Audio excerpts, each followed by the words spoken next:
आज की वीडियो में हम एक नए टॉपिक पे बात करेंगे। आज के वीडियो में जो है हम करंट अफेयर्स के बारे में बात करेंगे और ये करंट अफेयर्स का पहला वीडियो है। आप लोग बताइएगा कि कैसा लगा है और आगे वाले जो भी वीडियो आएंगे उसे थोड़ा और बड़ा मतलब 20 मिनट का ड्यूरेशन रहेगा, जिसमें हम करंट अफेयर्स को इत्मीनान से आराम से पढ़ेंगे, पूरा अच्छे से एनालिसिस करके डिस्कस करेंगे। 6 मंथ का करंट अफेयर्स 20 वीडियो में 20 से 25 मिनट की वीडियो रहेगी। मैं पूरा कंप्लीट करा दूंगा, जो इम्पोर्टेंट है, जो कि एग्जाम में आने लायक है, कुछ भी नहीं, मतलब कुछ भी फालतू का नहीं। तो आप लोग प्लीज वीडियो को लाइक और सब्सक्राइब और शेयर कीजिए और आज का वीडियो मैं स्टार्ट करता हूँ। हाँ, इससे पहले मैंने 2 वीडियो और पढ़ा, मतलब 2 वीडियो मैंने यूपी बजट के डाले हैं, तो आप लोग उसे अच्छे से देख लीजिए। एक कल या परसों में एक वीडियो जो है क्वेश्चन आंसर फॉर्मेट में लाऊंगा, जिससे पूरा यूपी बजट रिवाइज हो जाए और उसमें जो भी फैक्ट इम्पोर्टेंट मिस हुए होंगे उसे भी ऐड ऑन कर लेंगे। तो चलिए आज का वीडियो स्टार्ट करते हैं। पहला जो देख रहे हैं आप लोग की पहला टॉपिक है ब्रिटेन में लाइफ टाइम अचीवमेंट अवार्ड। तो ब्रिटेन में लाइफ टाइम अचीवमेंट अवार्ड ये किसे मिला है? तो ब्रिटेन में लाइफ टाइम अचीवमेंट अवार्ड ये मिला है मेगा स्टार, साउथ के मेगा स्टार हैं चिरंजीवी जी, उनको मिला है ये। तो पहले भारतीय हैं ब्रिटेन में लाइफ टाइम अचीवमेंट अवार्ड पाने वाले, पहले भारतीय हैं चिरंजीवी।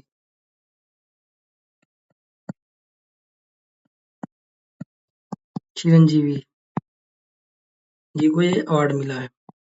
आप लोग इस पे ध्यान मत दीजिएगा, आप लोग ये ध्यान से सुनिए मेरी बात को, सब याद हो जाएगा। ब्रिटेन में लाइफ टाइम अचीवमेंट अवार्ड किसे मिला है? चिरंजीवी को, जो कि साउथ के बहुत ही फेमस एक्टर हैं। आप लोग इन्हें जानते होंगे, बहुत ही फेमस है, मेगा स्टार बोला जाता है। तो चिरंजीवी जी को ये अवार्ड मिला है। यह अवार्ड पाने वाले चिरंजीवी पहले भारतीय अभिनेता हैं। चिरंजीवी से रिलेटेड 2 चीजें और इम्पोर्टेंट हैं। इन्हें 2024 में पद्म विभूषण से सम्मानित किया गया था, ये याद रखना है। और इनका नाम जो है गिनीज वर्ल्ड रिकॉर्ड में दर्ज है। गिनीज वर्ल्ड रिकॉर्ड में इनका नाम दर्ज है। गिनीज वर्ल्ड रिकॉर्ड में इनका नाम दर्ज है, किस लिए? डांस के लिए। तो याद रखना है कि ब्रिटेन में लाइफ टाइम अचीवमेंट अवार्ड किसे मिला है? चिरंजीवी को। और ये पहले भारतीय अभिनेता हैं जिन्हें यह अवार्ड मिला है। पहले हैं तो ऐसे भी इम्पोर्टेंट है। ये भी याद रखना है कि 2024 में इन्हें पद्म विभूषण मिला है। ये चीजें ऐसे ही जानकारी के लिए ठीक है। भारत रत्न 2025, सबसे पहले भारत रत्न कब स्टार्ट हुआ था पहली बार? तो ये 1954 में स्टार्ट हुआ था, 1954 में। 1954 में स्टार्ट हुआ था, 3 लोगों को मिला था। आप 3 लोगों के नाम बता सकते हैं कमेंट करके? एक हैं डॉक्टर सर्वपल्ली राधाकृष्णन जी, बाकी 2 लोगों के नाम आप कमेंट बॉक्स में जरूर बताइएगा प्लीज। अब हम बात करते हैं 2025 में कितने लोगों को मिला है? 5 लोगों को। तो भारत रत्न जो है ये मैक्सिमम 3 लोगों को दिया जाता है, लेकिन इस बार उसके जो है विपरीत 5 लोगों को ये प्रोवाइड किया गया है। तो उन 5 लोगों का नाम मतलब एकदम इम्पोर्टेंट है, याद ही रखना है आपको, किसी भी कंडीशन में नहीं। कर्पूरी ठाकुर, कर्पूरी ठाकुर जी हैं पहले। दूसरा कौन है? एम एस स्वामीनाथन, हरित क्रांति के, भारत में जो हरित क्रांति के जनक बोले जाते हैं वैश्विक स्तर पे। नॉर्मन बोरलॉग को बोला जाता है हरित क्रांति का जनक। तीसरे नंबर पे किसे मिला है? चौधरी चरण सिंह, किसानों के मसीहा। किसान दिवस मनाया जाता है, कब मनाया जाता है किसान दिवस? बताइएगा आप लोग। चौधरी चरण सिंह। लाल कृष्ण आडवाणी, बीजेपी के वरिष्ठ नेता। और एक जो है पीवी नरसिम्हा राव, पीवी नरसिम्हा राव। इनके समय में ही एलपीजी रिफॉर्म आया था, 1991 के टाइम पीरियड में ये आया था। तो भारत रत्न 1954 में स्टार्ट हुआ था। 1954 में 3 लोगों को प्रोवाइड किया गया था। मैंने एक नाम बता दिया है, डॉक्टर सर्वपल्ली राधाकृष्णन। 2 नाम आप लोग कमेंट बॉक्स में ज़रूर बताइएगा। भारत रत्न 2025 5 लोगों को दिया गया है। कर्पूरी ठाकुर, एम.एस. स्वामीनाथन, चौधरी चरण सिंह, लाल कृष्ण आडवाणी जी और पीवी नरसिम्हा राव को दिया गया, जो कि एलपीजी रिफॉर्म लेके आए थे। चौधरी चरण सिंह से भी एक चीज मैंने पूछी है कि किसान दिवस कब मनाया जाता है। एम.एस. स्वामीनाथन ये भारत में हरित क्रांति के जनक कहे जाते हैं।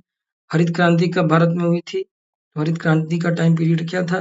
तो 1966 से 1969 के बीच में ये टाइम पीरियड था, हरित क्रांति जब भारत में हुई थी तो। और कर्पूरी ठाकुर ये बिहार के सीएम भी रहे हैं। 34वें सरस्वती सम्मान की बात करेंगे तो यहाँ पे इम्पोर्टेंट है कि किस नंबर का था, ये पहले ये ध्यान देना है कि जो 34वां सरस्वती सम्मान है, तो ये याद रखना है कि 34वें नंबर का है ये किसे मिला है? स्वामी भद्रेश दास को। 34वां सरस्वती सम्मान स्वामी भद्रेश दास को मिला है और इनकी बुक है स्वामी नारायण सिद्धांत सुधा। स्वामी नारायण सिद्धांत सुधा। स्वामी नारायण सिद्धांत सुधा बुक के लिए इन्हें दिया गया है और ये बुक संस्कृत में है, याद रखना है संस्कृत में ये बुक है। 34वां सरस्वती सम्मान स्वामी भद्रेश दास, बुक इनकी स्वामी नारायण सिद्धांत सुधा जो कि संस्कृत में है। ये किसके द्वारा दिया जाता है? जो सरस्वती सम्मान है ये के बिड़ला फाउंडेशन के द्वारा दिया जाता है। के बिड़ला फाउंडेशन द्वारा 1991 में इसकी शुरुआत हुई थी। पहला सरस्वती सम्मान जो है फर्स्ट वाला, ये मिला था हरिवंश राय बच्चन, अमिताभ बच्चन जी के पिताजी को, और मधुशाला के लिए। इसमें कुल 15 लाख की राशि दी जाती है।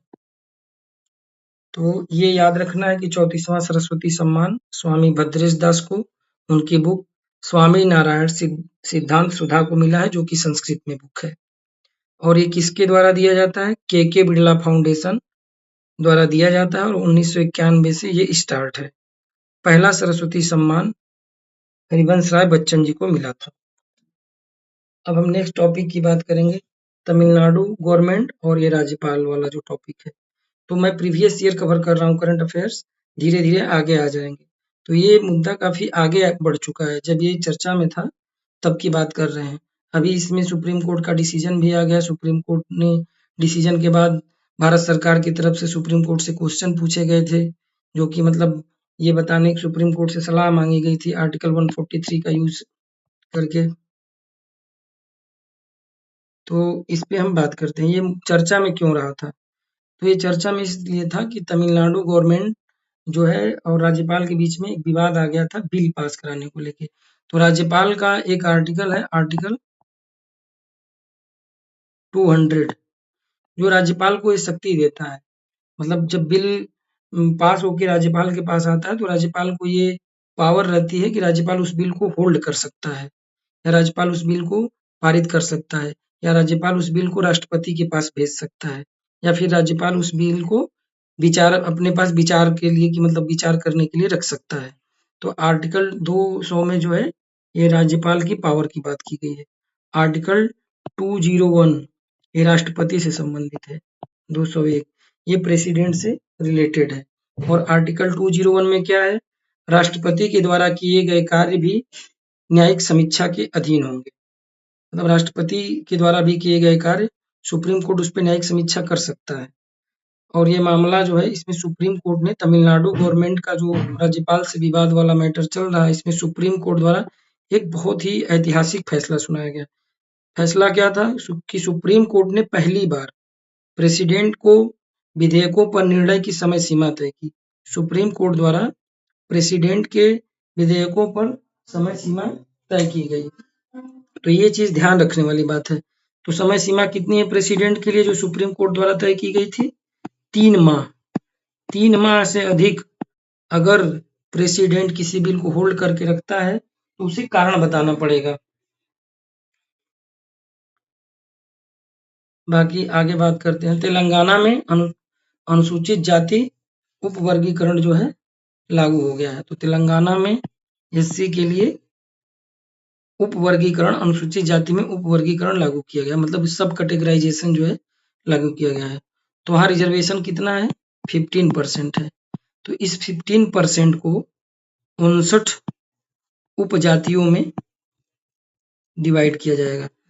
इसका उद्देश्य यही है कि जो भी ऐसा नहीं है कि मतलब भारतीय संविधान बनने के बाद आज 75-76 साल हो गए हैं और बहुत से ऐसी जातियां हैं जो कि अब मुख्य धारा में जुड़ चुकी हैं, और उन्हीं जातियों में कुछ लोग ऐसे हैं जो कि अभी भी पिछड़े हैं, उनको वो चीज़ें नहीं मिल पा रही हैं। देखिए जो ये भेदभाव है वो हर जगह पे है।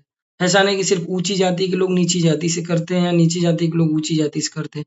अपनी जातियों के लोग में भी मतलब आर्थिक आधार पर लोग भेदभाव करते हैं।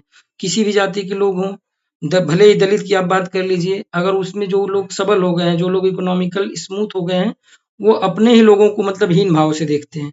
तो उन्हीं चीज़ों को दूर करने के लिए तेलंगाना में अनुसूचित जाति उपवर्गीकरण लागू किया गया।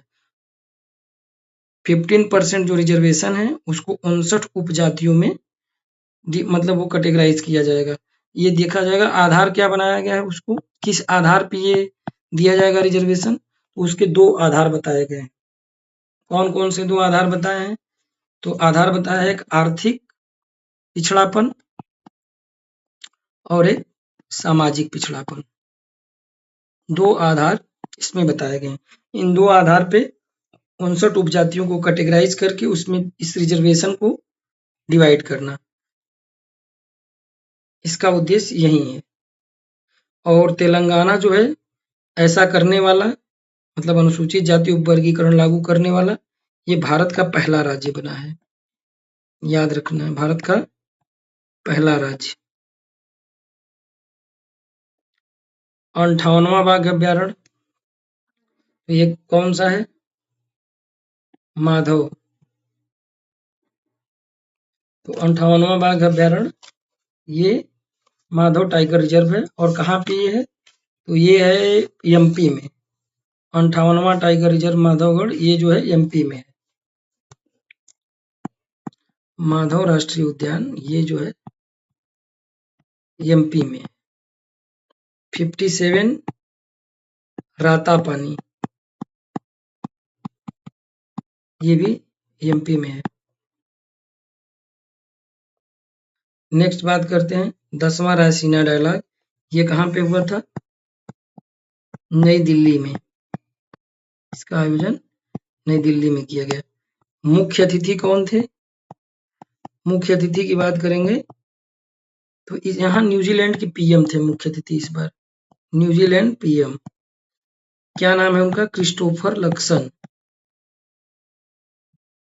क्रिस्टोफर लक्सन 10वें रायसीना डायलॉग में मुख्य अतिथि थे। सबसे ज्यादा इंपॉर्टेंट चीज जो है वो है इसका थीम। इसका मुख्य विषय क्या था, किस थीम पे आधारित थी? कालचक्र। थीम जरूर याद रखिएगा प्लीज। कालचक्र, जन शांति और पृथ्वी। 10वां रायसीना डायलॉग ये नई दिल्ली में मनाया गया। इसके मुख्य अतिथि थे क्रिस्टोफर लक्सन जो कि न्यूजीलैंड के पीएम हैं। थीम थी कालचक्र, जन शांति और पृथ्वी। इससे क्वेश्चन ऐसे बन सकता है डायरेक्ट थीम से कि 10वां रायसीना डायलॉग जो कि हाल ही में जिसका आयोजन नई दिल्ली में हुआ है उसकी थीम क्या थी, या डायरेक्ट पूछ देगा 10वें रायसीना डायलॉग की थीम क्या थी। तो कालचक्र, जन शांति और पृथ्वी। यूनेस्को का memory of the world register, तो यूनेस्को के memory of the world register में भारत की तरफ से किसे शामिल किया गया है? तो 2 चीजें हैं यूनेस्को के memory of the world register में, एक भगवत गीता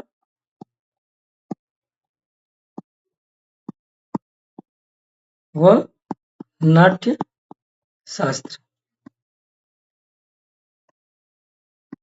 यूनेस्को का फुल फॉर्म बहुत बार ये पूछ लेता है यूनेस्को का। ऐसे देखने में लग रहा है इजी, क्योंकि बार बार ये सामने आता है, चर्चा में रहता है और हम सुनते रहते हैं, तो लगता है कि हाँ बहुत इजी है, लेकिन नहीं। इसका फुल फॉर्म जब पूछता है तो वहां पे जब 4 ऑप्शन दिए रहते हैं तो आप कंफ्यूज हो जाते हैं। तो यूनेस्को का फुल फॉर्म एकदम रटा हुआ होना चाहिए। यूनाइटेड नेशंस, यूएन का तो पता है, यूनाइटेड नेशन ई से यहाँ पे एजुकेशनल, एस से scientific and cultural organisation. United Nation educational, scientific and cultural organisation. ये कब बना था? 1945 में इसका फॉर्मेशन हुआ था। हेडक्वार्टर आप लोग कमेंट करके बताएंगे कि इसका हेडक्वार्टर कहाँ पे है। फ्रांस में है, किस जगह पे ये बता दीजिएगा। फ्रांस में किस जगह पे है? तो भगवत गीता और नाट्यशास्त्र, नाट्यशास्त्र किसके द्वारा रचित है? नाट्यशास्त्र भरत मुनि के द्वारा रचित है। यूनेस्को के memory of the world register में भारत की तरफ से 2 चीजें शामिल की गई है, भगवत गीता व नाट्यशास्त्र को शामिल किया गया है। यूनेस्को का फुल फॉर्म है united nations educational, scientific and cultural organization. UNESCO कब बना? 1945 में। हेडक्वार्टर कहाँ पे है? फ्रांस। बाकी आप लोग स्पेसिफिक जगह का नाम बताइएगा। सतत विकास नेतृत्व पुरस्कार, सतत विकास नेतृत्व पुरस्कार ये किसके द्वारा दिया जाता है? सतत विकास नेतृत्व पुरस्कार तो एक संस्था है जिसका नाम है टेरी। इसे क्या बोलते हैं? ऊर्जा एवं संसाधन संस्थान। ऊर्जा एवं संसाधन संस्थान। ये किसे किसे दिया गया है? 2 लोगों को। मोस्ट इंपॉर्टेंट है, दोनों लोगों का नाम बहुत ही ज्यादा इंपॉर्टेंट है, तो ये नाम आप लोगों को एकदम नहीं भूलना है। डॉक्टर भारत या भरत, कहीं कहीं भरत है, कहीं कहीं पे भारत। डॉक्टर भारत जगदेव और मरीना सिल्वा।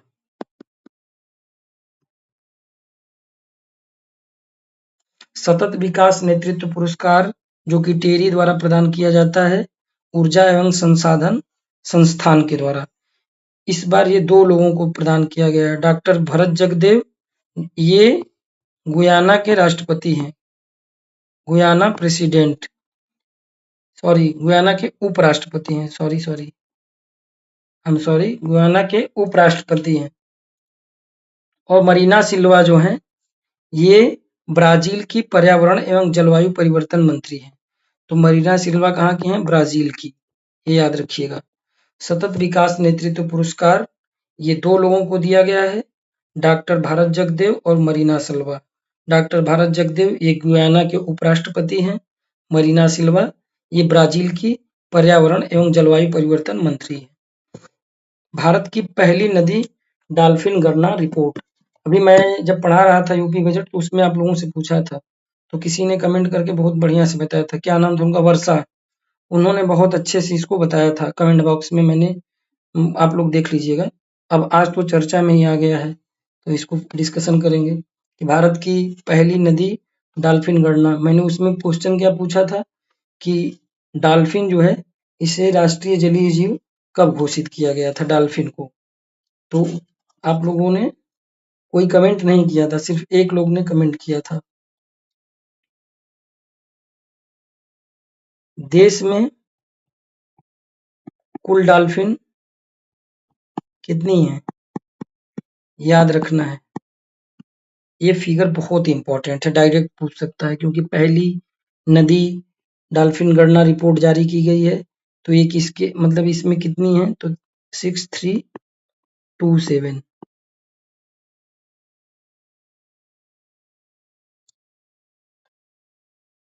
इसमें टॉप पे कौन सा है स्टेट? तो यूपी, सेकेंड पे वेस्ट बंगाल और थर्ड पे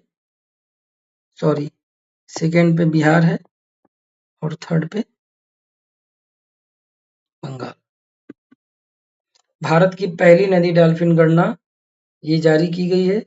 देश में कुल डॉल्फिन की संख्या कितनी है? 6327, जिसमें यूपी का पहला स्थान है, बिहार सेकेंड प्लेस पे है और वेस्ट बंगाल थर्ड प्लेस पे है। तो आज मैंने सिर्फ ऐसे ही मतलब करंट अफेयर्स आप लोगों को दिया है। आप लोग बताइएगा कि ये कैसा लगा, इसी फॉर्मेट में करें या चीजों को नोट डाउन पहले से कर लें, सिर्फ उसको समझाएं।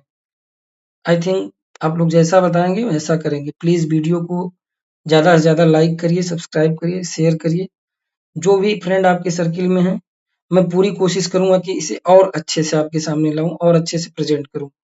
Thank you so much.